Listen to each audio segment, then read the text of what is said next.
नमस्कार दोस्तों। महेंद्रगढ़ में एक सोमदेव नाम के राजा राज करते थे।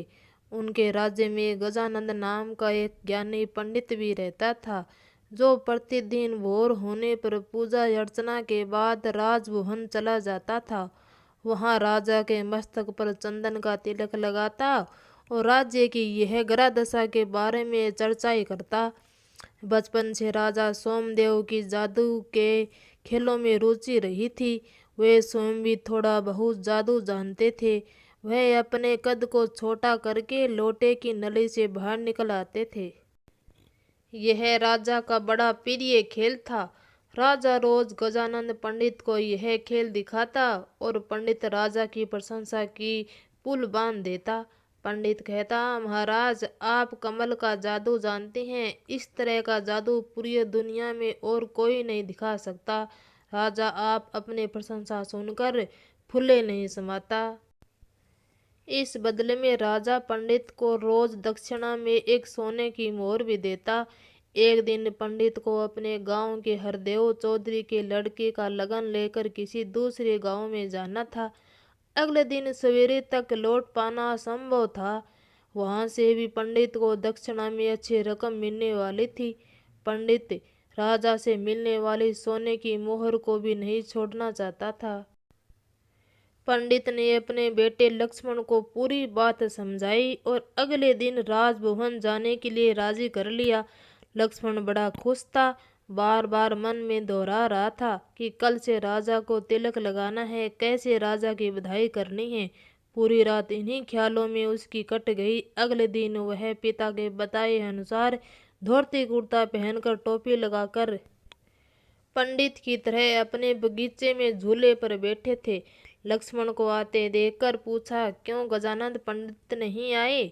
आज लक्ष्मण बोला, नहीं पिताजी आज दूर गांव गए हैं, इसलिए तिलक लगाने के लिए उन्होंने मुझे भेजा है। उसने राजा के मस्तक पर तिलक लगाया और उल्टे पांव लौट गया। राजा लौटने लगा। राजा ने उसको टोका, अभी कहाँ जाते हो? ठहरो, अभी तो तुम्हें अपने जादू का कमाल दिखा देता हूँ। राजा ने हमेशा की तरह अपना कद छोटा किया और पास रखे पानी के लोटे में डुबकी लगाई और फिर थोड़ी देर बाद नली से बाहर भी निकल आया और फिर बोला, कहो छोटे पंडित, रह गए ना मेरे जादू से तुम दंग? कैसा लगा हमारा जादू? राजा ने बड़े ग्रहणपूर्ण से यह बात कही थी।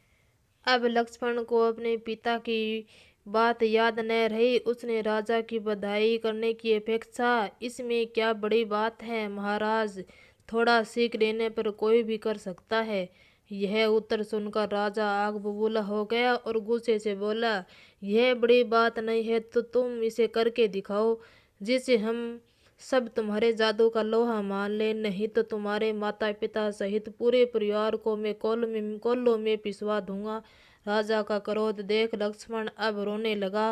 वह बगैर दक्षिणा लिए ही घर लौट गया। उसके माता पिता ने जब पूरी बात सुनी तो वे वहीं गिड़गिड़ाते राजा के पास अपने पुत्र की भूल के लिए क्षमा मांगने आए, लेकिन राजा पर उनकी विनती का कोई असर नहीं हुआ और राजा ने अपनी बात पर फिर दोहराई कि 6 महीने बाद सावन मास की पूर्णमासी के दिन तुम्हारा लड़का कोई अनोखा जादू दिखाएगा, नहीं तो पूरे परिवार को कोल्लू में पिसवा दिया जाएगा।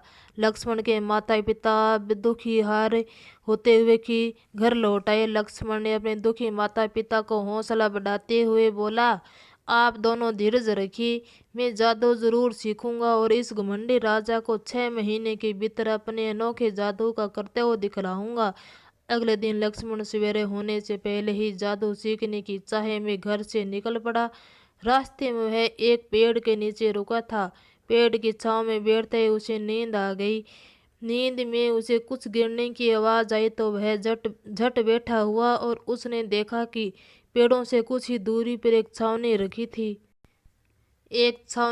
थी। पास एक बुढ़िया भी खड़ी थी। इधर उधर से उड़कर सब कद्दू टमाटर लौकी भिंडी आदि में आकर गिर रही थी। जब छावनी भर गई तो बुढ़िया के बिना छुए उसके सिर के ऊपर कुछ ऊंचाई पर जाकर वह ठहर गई। बुढ़िया उसके मुंह से निकला जादूगरनी और वह बुढ़िया के पीछे पीछे हो लिया। बुढ़िया थोड़ी दूर जाने के बाद हरे रंग की एक दीवार के पास जाकर रुकी। दीवार को हाथ से धकेला और उसके भीतर घुस गई। लक्ष्मण भी अब जल्दी से उसके पीछे पीछे घुस लिया। भीतर एक और भी दीवार थी। दीवार पर एक घेरा बना था। बुढ़िया ने घेरे पर हाथ रखा तो वह एक गुफा में जा पहुंची। बुढ़िया जरा सा रुको तो छावनी अपने आप जाकर जमीन पर टिक गई। अब बुढ़िया की नजर पीछे लक्ष्मण पर पड़ी तो बुढ़िया ने कड़क कर पूछा, कौन है तुम? यहाँ कैसे घुस आए हैं? लक्ष्मण ने अपनी पूरी कहानी रोते रोते बुढ़िया को सुनाई। बुढ़िया का मन पिघल गया। उसने लक्ष्मण को अपने साथ रहने की अब अनुमति भी दे दी, लेकिन साथ साथ एक चेतावनी भी देती कि उसकी मर्जी के बगैर वह गुफा से बाहर नहीं निकल सकता। लक्ष्मण ने यह बात स्वीकार करी। बुढ़िया ने पास खड़ी अपनी बेटी सांवली को भोजन तैयार करने के लिए कहा। तीनों ने भोजन किया और सो गई। धीरे धीरे लक्ष्मण ने अपनी बातों से बुढ़िया का मन मोह लिया। एक दिन बुढ़िया उसे जादू की विद्या सिखाने के लिए तैयार हो गई। समय के साथ साथ लक्ष्मण व सांवली का दोनों आपस में प्यार भी होने लगा। बुढ़िया को लक्ष्मण अच्छा लड़का लगने लगा। अब कोई आपत्ति नहीं थी। बुढ़िया ने खुशी खुशी अपनी बेटी सांवली का शादी लक्ष्मण से कर दिया। लक्ष्मण को अपने नगर से निकले 6 महीने बीत गए थे। अब वह जादू के खेल में अच्छा सा खिलाड़ी बन गया था। उसने अपना और सांवले का नटनी का भेष बनाया और अपने राज्य में जा पहुंचा। वहां जाकर उसने राजा से कमल का अमर जीवनी का खेल दिखाने की इजाजत ले ली और खेल समय पर शुरू भी कर दिया। लक्ष्मण और सांवले नटनी के वश में मैदान में पहुंचे और जनता के बीच घेरे में उन्होंने एक चक्कर लगाया। सबने तालियों से उनका स्वागत भी किया। नट बने लक्ष्मण ने सूट का एक गोल आकाश में उछाल दिया। आकाश और धरती के बीच भागों का एक प्लस बन गया। आकाश में कोलाहल मच गया था। उस शोर की भयंकर आवाज धरती पर साफ साफ सुनाई दे रही थी। नट ने राजा से पूछा कि क्या मैं आकाश में जाकर दिखाऊं कि यह युद्ध क्यों हो रहा है? राजा ने उसे आकाश में जाने की इजाजत दे दी और कहा, 2 घड़ी बाद लौट भी आना। यहाँ सब तुम्हारा अमर जीवनी का कमल देखने के लिए बैठे हैं। नट बोला, जी महाराज, लेकिन मुझे अपनी पत्नी की चिंता है, वह यहाँ किसी को नहीं जानती। राजा ने कहा, तुम्हारी पत्नी की सुरक्षा हमारी जिम्मेदारी है। राजा की आज्ञा लेके नट लटके हुए धागे के सहारे आकाश में चढ़ने लगा। धीरे धीरे वह जमीन पर दिखाई देना बंद हो गया। सभी नट के लौटने की प्रतीक्षा में बैठे थे। तभी आकाश में से किसी के शरीर के कटे भाग नीचे गिरने लगे। सबने समझा कि युद्ध में किसी ने नट को मार दिया है। अब नटनी जोर जोर से विलाप करने लगी और लोगों ने उसे कटे शरीर के टुकड़े को अर्थी पर रख लिया और अंतिम संस्कार करने के लिए शमशान ले गए। अपने पति के साथ चिता पर लेट गई नटनी। दाद संस्कार के बाद जब सब लोग शमशान से लौटे तो देखा नट धागे को पकड़कर नीचे उतर रहा था। सबकी सांसें थम गई। राजा ने तब होश उड़ गए थे। राजा ने कहा, तुम जीवित हो? नट बोला, मुझे क्या होना था, मैं तो युद्ध देखने गया था। राजा बोले, तुम्हारा कटा शरीर नीचे गिरा था, जिसका दाद संस्कार हमने अभी करके आए हैं। तुम्हारी पत्नी भी अपने पति धर्म को पूरा करने के लिए चिता में साथ जल गई हैं। नट ने अब गुस्से से कहा, क्या कहा? मैं नहीं मरा तो मेरी पत्नी सती कैसे हो गई? लगता है राजा साहब, आपका मन मेरी पत्नी पर आ गया है। नट की बातों से सभी हैरान परेशान थे। किसी के पास कोई उत्तर नहीं था। राजा ने नट के आगे हाथ जोड़कर कहा, मुझे माफ कर दो, मैं तुम्हारी पत्नी की रक्षा न कर सका। राजा की बात सुनकर अनंत अब जोर जोर से हंसने लगा और बोला, राजन, मेरी पत्नी तुम्हारे सोम कक्ष में कैद है, जाकर देखो तो सही। राजा बोले, ऐसा नहीं हो सकता है, हमने अपनी आंखों से उसे आज की आग की लपटों में समाते देखा है।